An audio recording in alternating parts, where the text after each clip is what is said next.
Yesus,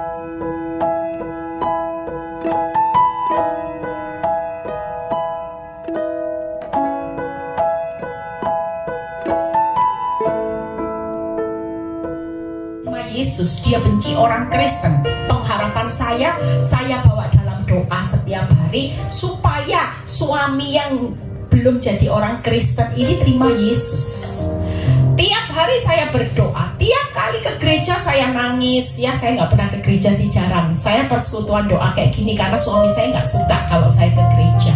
Jadi kalau minggu saya nggak pernah ke gereja, temenin suami saya. Di situ saya cuma bilang gini, Tuhan, saya itu cuma minta satu, suami saya ini terima Yesus. Kalau nggak terima Yesus gimana? Nanti kalau matinya kemana Tuhan, gitu ya. Tiap kali yang saya doakan seperti itu, tapi ternyata harapan saya, suami saya yang saya doakan tiap hari saya puasai, itu harapan saya dia terima Yesus. Tapi ketika perjalanan hidup saya mikir gini, loh Tuhan, lah berdoa suami terima Yesus kok malah selingkuh ya? Aneh kan? Lah kita ini bergumul bertahun-tahun, waktu sejak menikah pengharapan saya ini terima Yesus. Tiap hari nangis terima Yesus. Sampai ada satu gembala, kalau saya datang ke persekutuan doanya hari Kamis, dia lihat saya selalu selesai, dia itu karena peka, dia bilang gini, Bu Eli ini ya hidupnya cuma nangisi suaminya, dia punya kerinduan suaminya terima Yesus gitu ya. Dia tahu, dia pingin suaminya terima Yesus. Tuhan, Engkau jawab kerinduannya. Jujur kaget tak? Dengan hasil doa yang saya doakan, lah kok tambah selingkuh? Bukannya sesuatu yang baik, kok tambah rasanya? Lah buat apa didoakan kalau yang didoakan malah selingkuh? Kita sering kali berpikir seperti itu. Dengan berjalannya waktu, hari ini saya mengerti apa yang saya doakan. Ternyata waktu suami saya selingkuh, justru itu titik balik dia kenal Yesus sebagai Tuhan dan Juru Selamat. Di situ saya mengerti bahwa kita memang hari-hari ini nggak bisa mengerti bagaimana hidup tentang Tuhan. Tapi pastikan hidup tentang Tuhan itu suka-sukanya Tuhan. Tapi yang pasti hidup kita pasti berakhir dengan kemenangan. Hidup kita pasti berakhir dengan sorak-sorai. Gak mungkin hidup tentang Tuhan skenarionya, sutradaranya dia yang buat. Masa hidupmu berakhir dengan tragis? Gak mungkin. Pasti kita akan ditutup dengan keadaan, arah hidup kita pasti naik. Amin. Yuk kita lihat dulu di ayatnya di 1 Korintus 4 ayat 1 sampai 2. 1 Korintus 4 ayat 1 sampai 2. Demikianlah hendaknya orang memandang kami sebagai siapa? Hamba-hamba Kristus yang kepadanya dipercayakan rahasia Allah. Saudara dan saya itu sebagai hamba yang akan dipercayakan banyak rahasia. Kita nggak ngerti kenapa ya hidup kok melewati keadaan yang susah, sulit. Kadang lewat kita hari ini melewati keadaan yang sulit karena Tuhan itu mau kasih kepercayaan lebih sebelum kita itu diuji. Sebelumnya kita harus diuji terlebih dahulu. Lihat ya berikutnya. Yang akhirnya dituntut dari pelayan-pelayan yang demikian adalah bahwa mereka ternyata dapat dipercayai. Jujur segini banyak kalau ditanya siapa orang percaya, pasti saudara angkat tangan, saya semua. Tapi yang jadi pertanyaannya, Tuhan percaya enggak? Kalau saudara itu sebagai hambanya yang bisa dipercayai semua kepercayaan yang Tuhan sudah siapkan. Masalahnya enggak setiap orang. Saudara merasa bahwa saudara jadi orang Kristen sejak lahir percaya, tapi jadi pertanyaannya, Tuhan tidak pernah bangga jadi orang Kristen yang sejak lahir. Jauh lebih baik orang yang baru kenal Yesus tapi benar-benar hidupnya militan sama Tuhan. Dia bisa dipercayai hari ini ketika sejak dia menerima Yesus, dia benar-benar bisa dipercaya sama Tuhan dalam segala perbuatannya. Hidupnya memuliakan nama Tuhan. Jujur saya juga perlu koreksi saudara. Saya juga manusia yang punya daging. Seringkali ketika kehidupan sudah mulai zona nyaman, daging ini terus bicara. Kadang-kadang perbuatan kita juga. Saya sampai gini, iya ya Tuhan, koreksi hidup saya. Kalau hidup saya benar-benar sudah menyimpang, Tuhan boleh koreksi hidup saya. Dan memang sakit. Jujur kalau kita dikoreksi sama Tuhan tuh sakit. Coba lihat ya berikut ayatnya. Lompat di 1 Petrus 4 ayat 11. Apa sih hidup tentang Tuhan? It's all about you. 1 Petrus 4 ayat 11. Jika ada orang yang berbicara, baiklah ia berbicara sebagai apa, saudara? Orang yang menyampaikan firman Allah. Tapi jujur, ibu-ibu di sini khususnya, kalau bicaranya apa? Fitnah, gosip, ngomongin orang, itu istrinya laki ini dan sebagainya, suaminya selingkuh dan sebagainya. Jujur, kita ini sebagai orang yang dipercaya sama Tuhan, kalau hidup ini tentang Tuhan, saudara harus apa yang dikatakan firman, orang yang berbicara, baiklah orang yang berbicara menyampaikan firman Allah. Artinya perkataan kita ini benar-benar bisa dipertanggungjawabkan. Saya juga perlu koreksi, kadang-kadang ya namanya orang, saudara, kadang sudah capek. Apalagi kalau sudah capek pulang pelayanan, yang namanya ada orang yang bikin saya jengkel, itu perkataan firman sudah tidak keluar kadang-kadang. Cuman bisanya apa? Muara. Kamu ini ya, gitu. Tapi sadar saudara, ini firman juga buat saya. Artinya setiap kali Tuhan bilang gini, sudahkah perkataanmu yang keluar? Kalau kamu jadi hamba yang bisa aku percayai, itu harusnya perkataan firman Allah. Lihat ya berikutnya. Jika ada orang yang melayani, baiklah ia melakukannya dengan kekuatan yang dianugerahkan Allah. Artinya hidup hari ini adalah hidup di dalam kekuatan Allah, bukan kekuatan kita sendiri. Makanya ada banyak orang panik ketika hutang sudah tidak punya jalan keluar, tabrak sana tabrak sini, tipu sana tipu sini, hutang online dan sebagainya. Kenapa? Karena kita tidak mau tinggal di dalam kekuatan Allah. Padahal firman sudah berkata, jika engkau tinggal di dalam kekuatan Allah, engkau pasti sanggup menanggung segala perkara, bukan satu perkara. Mau hari ini kau belum selesai, besok ada lagi masalah. Gak mungkin kalau engkau tinggal dalam kekuatan Allah, kita gak kuat. Kita pasti cakap menanggungnya. Amin.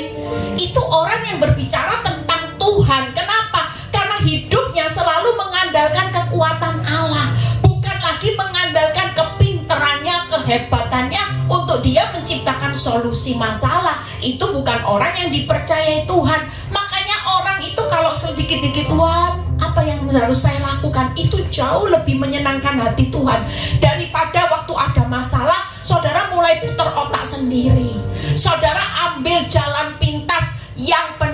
Yang penting masalahku selesai, Bu Eli. Walaupun kelihatannya ya sudahlah, memang ini agak-agak kotor jalannya, tapi ya gimana lagi, Bu Eli. Hari ini kita percaya bahwa kalau kita mau dipercayai Tuhan sebagai hambanya, maka kita hari ini hiduplah di dalam kekuatan Allah. Jangan hidup di dalam kekuatan kita. Nggak ada orang yang mampu berdiri di masa sukar kalau kita tidak tinggal di dalam kekuatan Allah. Kita pakai otak, akal, logika kita. Jangan-jangan. Semakin kita berpikir jangan-jangan, hidupmu akan terbawa oleh iblis untuk arahnya jatuh ke bawah. Tapi semakin saudara mengandalkan kekuatan Allah, firman Tuhan berkata, diberkatilah. Sesulit-sulitnya jalan orang benar, walaupun hari ini engkau tidak punya pengharapan, tapi kalau engkau tetap tinggal di dalam kekuatan Allah, engkau pasti mampu berbuat apa-apa. Amin. Yang berikutnya, yuk kita lihat. Dianugerahkan Allah supaya Allah dimuliakan dalam segala sesuatu. Hidup memuliakan Tuhan itu hari-hari ini sebagai hamba yang dipercaya. Kalau tadi tadi Bu, siapa Nani bisa hari ini bisa mengampuni, itu karena satu langkah. Orang kan lihat kemuliaan Tuhan. Memang ngampuni kelihatan bodoh. Orang mengampuni sudah ditipu masih baik, masih bisa senyum, masih bisa tolong. Itu kelihatan kita di mata dunia kita bodoh. Kita mau setia sama suami yang gak setia, kita ini bodoh. Kita ini terlalu bego. Hidup cuman sekali, bisa pilih kehidupan yang jauh lebih baik. Semua yang dunia nilai atas hidup kita yang bodoh, kita hari ini bukan bodoh. Kenapa? Saya bisa mempertahankan rumah tangga saya hari ini karena satu tekad saya, karena saya mau mempertahankan kemuliaan Tuhan. Kalau kemuliaan diri saya sendiri, saya nggak mau, saudara. Jujur terlalu sakit buat harga diri saya. Kalau diukur buat harga diri saya nggak mau. Tapi kalau hari ini kemuliaan harga diri Tuhan itu jauh lebih besar, ya kita rela sesaat.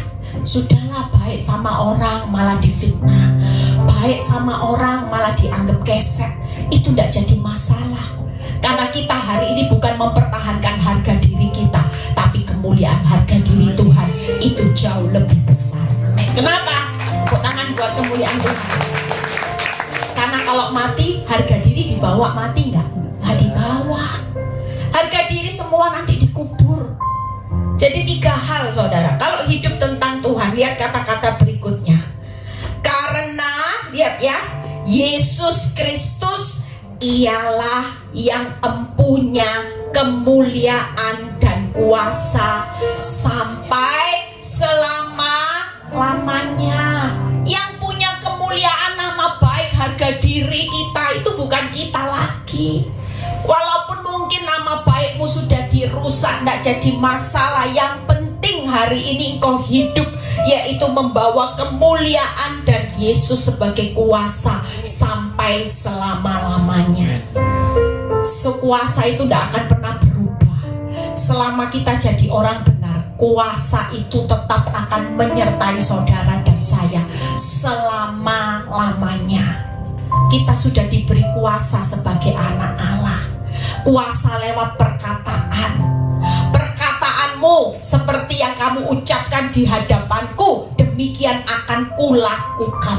Kurang apa, saudara? Kita kurang menyadari bahwa kuasa perkataan itu seperti yang kamu ucapkan di hadapan Tuhan, demikian akan kulakukan. Gak mungkin perkataanmu berkata, Tuhan berkati aku, Tuhan perluas daerahku, Tuhan kiranya tanganmu memberkati aku, menyertai aku, dijauhkan dari malapetaka dan sakit penyakit. Kalau itu jadi setiap kali perkataanmu dalam setiap doa-doamu, gak mungkin hidupmu dibawa hancur. Tapi kita justru akan melihat seperti yang kamu ucapkan di hadapan Tuhan, demikianlah Tuhan akan melakukan seperti apa yang diucapkan. Jangan kalau sudah keadaan toko sepi, ngomongnya bangkrut, sial, punya suami menikah suami bokek. Nah, itu gak boleh. Sekalipun memang kenyataannya bokek, saudara. Bokek memang. Nyatanya memang, Bu Eli. Iya, memang nyatanya suamimu bokek, bongkeng, bobrok, sudah. Paket lengkap. Nggak memungkiri. Bilang kalau gitu kan munafik. Bukan munafik. Tapi karena kita percaya bahwa dalam hidup kita sudah diberi kuasa sebagai anak Allah. Kuasa apa lagi? Doa. Doa orang benar itu besar kuasanya. Kita ini sudah diberi kuasa. Kuasa apa lagi, Bu Eli? Kuasa iman. Iman itu bisa geser gunung loh, saudara. Bayangin, kuasa iman itu jangan main-main. Makanya anak Tuhan hidup jangan berdasarkan melihat, tapi percaya. Karena kuasa percaya itu luar biasa.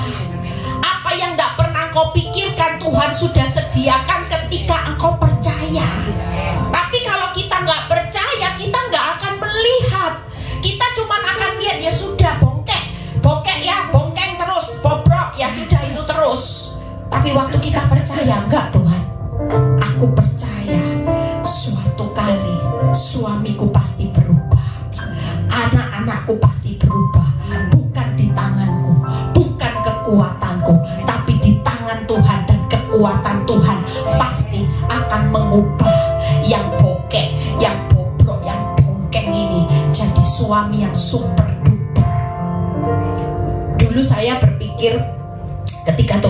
di sesuatu di hati saya. Tuhan bilang gini, dulu kamu kan orang taunya sama Pak Nyoto Romeo and Juliet. Di mata dunia, di mana ada Pak Nyoto, di situ ada Ibu Eli.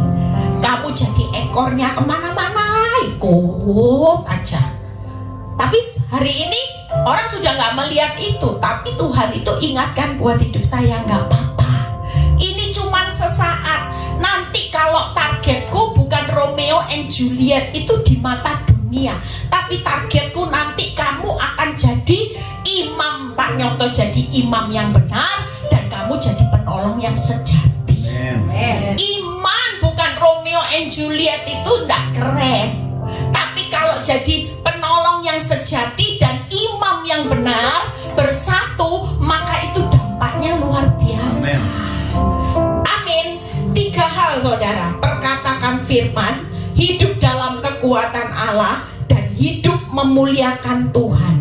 Nah, perkatakan firman Allah, saya ambil ayat perbandingannya, Kolose 3 ayat 16. Perkataan apa saudara? Nanti bisa di-share ya. Tadi saya ternyata nggak ada multimedianya ini. Nggak apa-apa, nanti bisa di-share. Kolose 3 ayat 16. Yuk kita baca. Hendaklah perkataan Kristus ya dalam segala kekayaannya di antara kamu, sehingga kamu dalam segala hikmat mengajar, menegur seseorang akan yang lain, dan sambil menyanyikan mazmur, puji-pujian, nyanyian rohani, kamu mengucap syukur kepada Allah di dalam hatimu. Jadi apa perkataan firman yang hari-hari ini kita praktekkan? Hal yang gampang. Hari ini kalau ada teman, tentunya sekarang justru komunitas itu yang penting. Komunitas seperti ini sangat penting. Kalau lihat orang susah, satu komunitas, jangan dijadikan topik gosip. Tapi perkataan kita itu harus mengajar, menasehati, membangun. Kita kalau tahu orang yang hari ini susah, jangan ditakut-takuti. Waduh, kalau suami sudah seperti itu pengalamannya, bocai. Sudah sungguhan, bocai. Tidak mungkin itu bisa berubah. Sudah watak sulit. Nanti kamu malah sakit hati ya. Nanti kamu kena kanker. Kamu bertahan sama suami kayak gini. Aduh, lebih baik ganti yang baru. Banyak sekarang, banyak duda-duda ditinggal mati, janda-janda kena COVID. Banyak sekarang duda-duda yang istrinya kena COVID tuh baik-baik loh. Hati-hati saudara.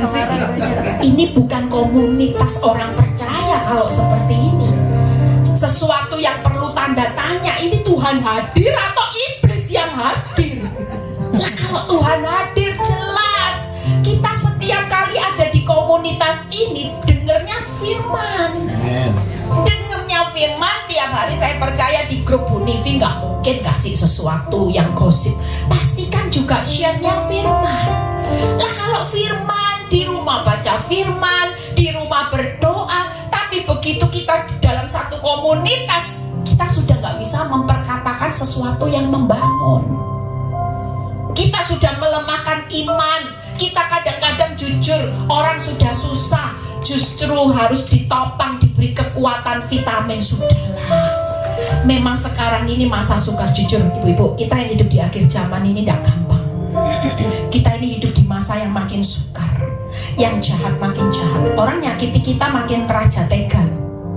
Saya dengar orang di Semarang aja, tetangga sendiri yang rampok rumahnya. Ya, kita nggak tahu, bermunculan raja tega nanti. Orang-orang terdekat yang kita nggak tahu. Hari ini apalagi banyak konseling ke saya, anak berontak terhadap orang tua itu di akhir zaman. Anak berontak sama orang tua, masa yang makin sukar, yang jahat makin jahat. Kita hari ini ada di masa yang memang kelihatan hidup kita itu makin rasanya menjalani, kalau bukan kekuatan Tuhan, saudara tidak akan mampu. Makanya perlu komunitas ini.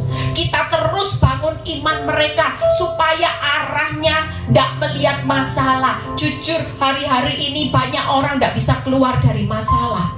Kalau kekuatan kita sudah tidak mampu, tapi waktunya hari ini perlu saudara tahu, ketika Tuhan itu sendiri yang akan berperan buat saudara. Tidak ada masalah yang tidak ada jalan keluarnya. Dia pasti buka jalan saat tiada jalan. Amin. Itu kalau Tuhan berperang. Lah kalau kita yang berperang ya nggak bisa. Oh, kita ini loh 1 jam ke depan aja nggak tahu apa yang terjadi. Kita nggak tahu.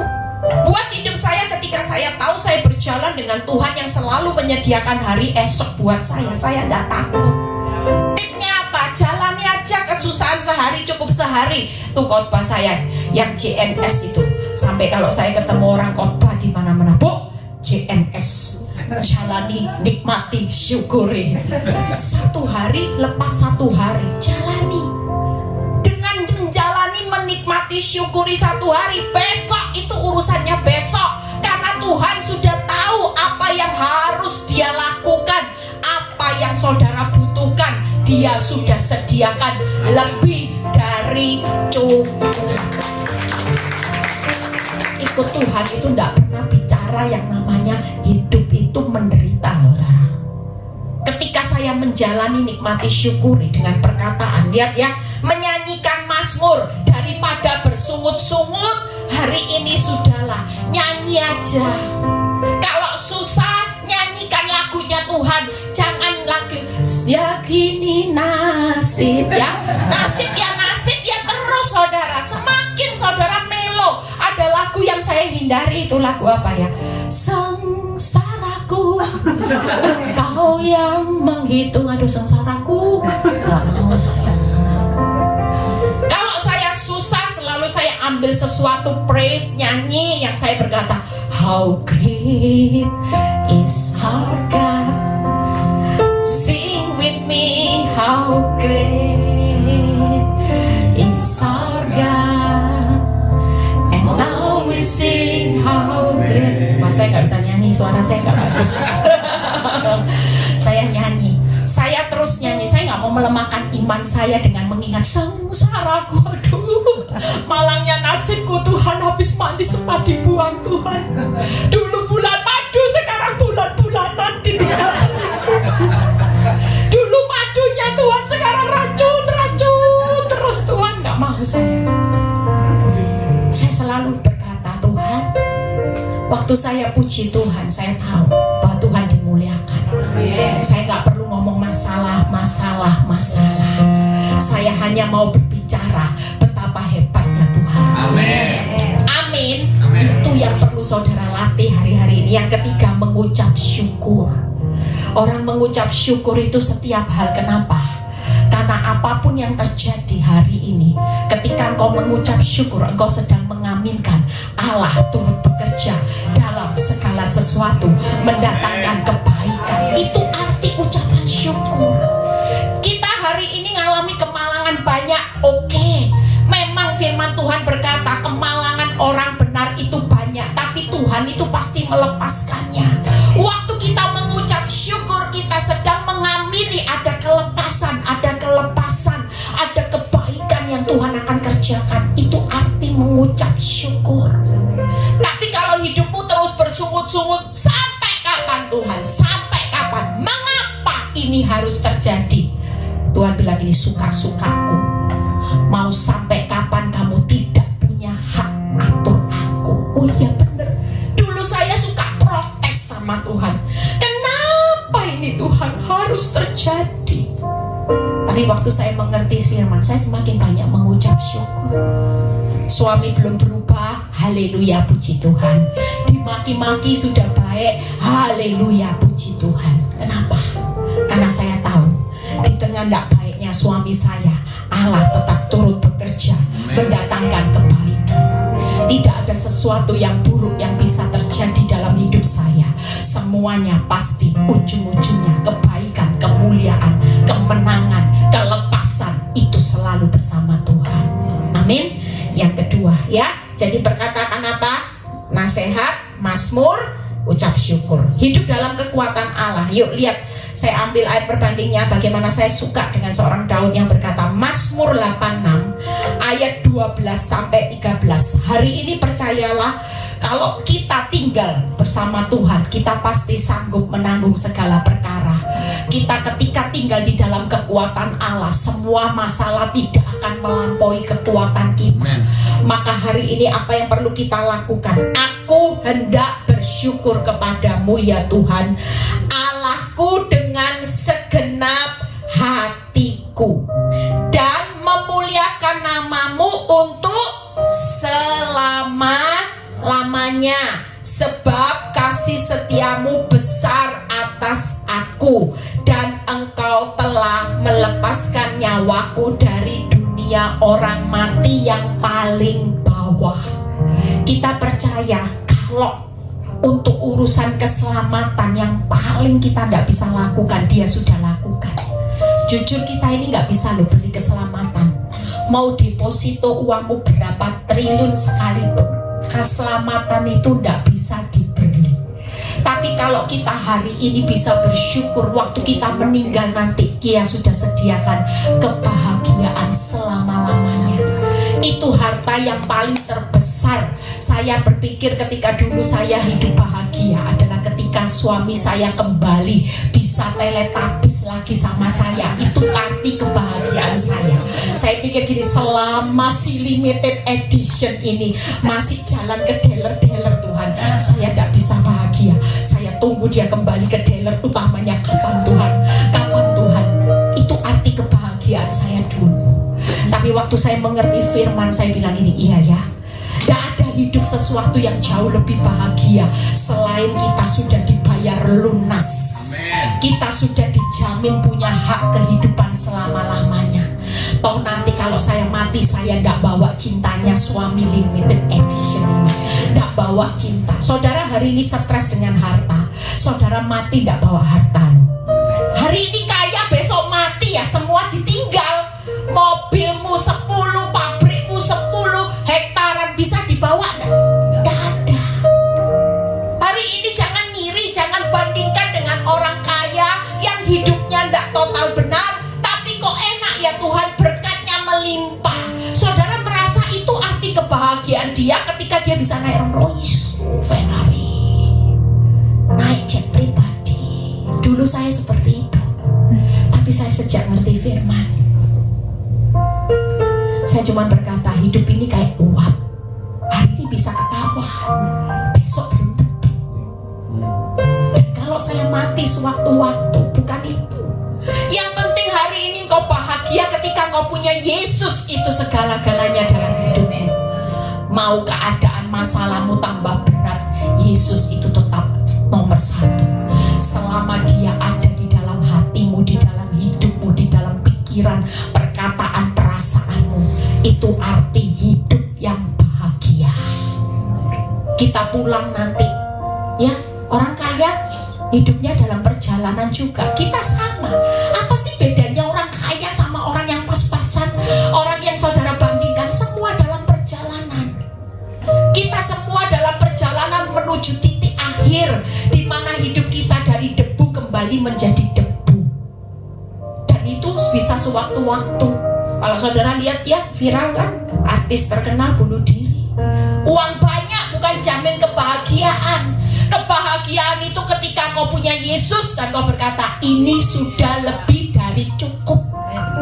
Kenapa? Karena ketika saya butuh sesuatu, Dia sudah tahu kebutuhan saya. Dia sudah sediakan. Bahkan sesuatu yang terbaik Dia pasti sediakan, karena Dia Bapa yang baik. Makanya saya selalu ngomong buat jemaat saya bilang gini, hidup ini cuma 3K kok. Yang menyertai saudara bukan pelakor, bukan jerat pelakor, bukan jerat utang. Hidup yang menyertai saudara sampai hari ini, saudara bisa ketawa-tawa, saudara bisa makan bakso itu nanti. Makan apa tadi saya lihat? Saya sudah lirik. Itu kesukaan saya, mie kangkung. Saudara percaya hari ini yang menyertai saudara, kebaikan Tuhan, kemurahan Tuhan belaka menyertai saudara dan saya seumur hidupmu, itu tidak akan pernah diambil. Amin. Yang ketiga, kasih setia Tuhan yang selalu baru setiap pagi. Ketika saudara ngalami hutang yang besar, kira-kira kebaikan kemurahannya diambil, kasih setianya diambil. Enggak, justru dia berikan itu. Dia berkata, ketika kau dalam bahaya, dalam lembah kegelapan, aku tetap menyediakan kebaikanku, aku tetap menyediakan kemurahanku, aku tetap menyediakan kasih setiaku, sampai engkau melewati di titik garis akhir, engkau pulang ke rumah Bapa, engkau akan menikmati kebahagiaan yang kekal selama-lamanya. Amin. Makanya kalau hidup tentang Tuhan, sudahlah cukup. Hartamu yang terbesar bukan cinta suamimu, bukan rumah mewahmu yang karena engkau bangkrut di lelang bank, bukan itu. Itu bukan sesuatu, karena itu kalau mati kau tidak akan bawa, dan itu tidak menentukan hidupmu. Selama kita punya Yesus, dia tetap pegang remote, dia tetap kendalikan hidupmu sampai akhir. Amin. Yang kedua, yuk hidup dalam kekuatan Allah itu berarti apa, saudara? Lihat ya. Jadi yang pertama, bersyukur aja dengan segenap hati. Orang kalau hidup dalam kekuatan Allah, dia akan memuliakan Tuhan selama-lamanya. Sudah, hari ini walaupun kau susah, kau tetap datang ke tempat ini memuliakan Tuhan, melayani Tuhan. Kenapa? Yang ketiga, karena engkau fokus kepada kasih setia Tuhan. Hutang sama kasih setia Tuhan jauh lebih besar mana? Besar mana? Tapi kenapa saudara takut? Karena saudara balik. Seharusnya kasih setia Tuhan jauh lebih besar dari hutangmu dibalik. Hutangku lebih besar dari kasih setia. Makanya saudara hari ini 5L, letih, loyo, lunglai, lesu, letoy. Kenapa? Karena yang dipikir Tuhan sanggup enggak ya? Jujur kalau berbicara kasih setia Tuhan, enggak ada yang ngomong enggak sanggup. Dia pasti sanggup mengubah apapun yang enggak mungkin sekalipun. Dia akan lakukan pembelaannya buat anak-anaknya yang hari ini tetap tinggal dalam kekuatan Allah. Amin. Jadi kalau bersyukur itu segenap hati ya saudara. Jangan terus bersyukur, ngomongnya bersyukur tapi hatinya enggak rela. Bersyukur tapi hatinya Tuhan enggak terima, Tuhan enggak terima. Kalau sudah bersyukur, lakukan dengan tulus. Engkau bersyukur atas keadaan buruk karena engkau tulus tahu bahwa Tuhan itu tetap Tuhan yang baik. Amin. Ya, yang terakhir yuk. Poin terakhir, hidup memuliakan Tuhan. Efesus 5 ayat 13 sampai 14. Efesus 5 ayat 13 sampai 14. Tetapi segala sesuatu yang sudah ditelanjangi oleh terang. Lihat ya, hidup kita ini sudah dibayar lunas. Kita ini sudah dibasuh dari manusia berdosa. Kita hari ini dibasuh, kita punya benih ilahi. Lihat ya, segala sesuatu yang sudah ditelanjangi oleh terang akan menjadi apa saudara? Nampak. Sebab semua yang nampak itu adalah apa? Terang. Makanya kalau hidup sebagai anak Tuhan hari ini, yang jadi pertanyaannya, saudara sudah nampak terang enggak? Atau kalau kehadiran saudara buat orang seluruh komunitas ini enggak nyaman, kalau bisa keluar aja ada ini biang kerok buat komunitas pecah. Kalau kita hari ini sudah dibayar lunas, kita tahu bahwa dalam hidup kita ada benih ilahi, maka kita harus tahu bahwa dengan terang itu harus nampak. Itulah sebabnya dikatakan, bangunlah hai kamu yang tidur, bangkitlah dari antara orang mati, dan Kristus akan bercahaya atas kamu. Bangun dari tidur, bangkit dari orang mati, bercahaya di tengah gelapnya dunia. 3B. Bangun, ya, bangkit dan bercahaya. Itu orang yang memuliakan Tuhan. Hari ini percayalah, di tengah proses hidupmu, kalau engkau sudah bisa 3B, bangun, bangkit, bercahaya. Walaupun hidupnya susah, tapi hari ini luar biasa. Cinta Tuhannya luar biasa. Dulu galaknya amit-amit, sekarang sabarnya amit-amit. Nah itu sudah sesuai.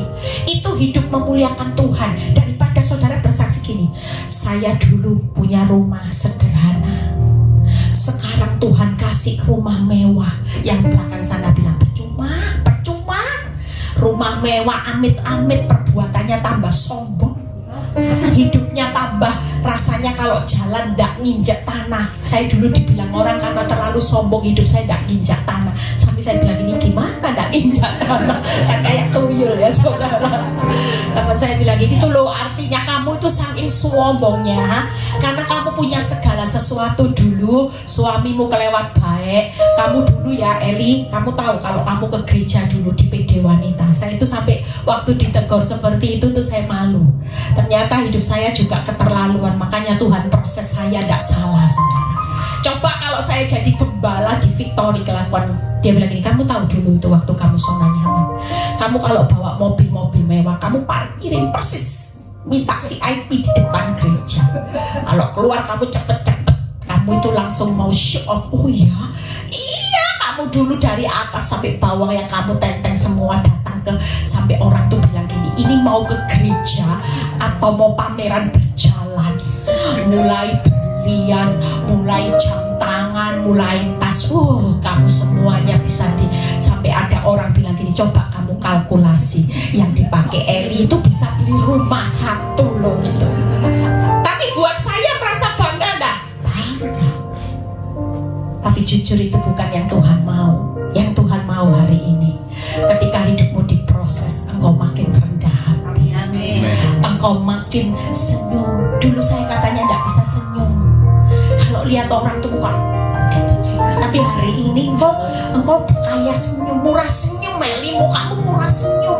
Jadi hari ini kau lebih cantik daripada dulu. Oh iya betul.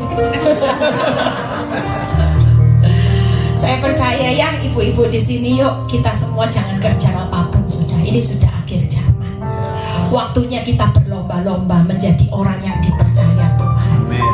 Amin. Jangan dikit-dikit percaya, yes percaya, aku orang percaya. Hari ini pastikan kita ini dipercaya Tuhan dengan apa? 3 hal itu tadi. Yuk bangkit berdiri ya. Pulang dari tempat ini bawa 3 hal saudara. Hidup dalam kekuatan Allah, hidup dalam memuliakan Tuhan, dan perkataan firman Allah mulai dipraktikkan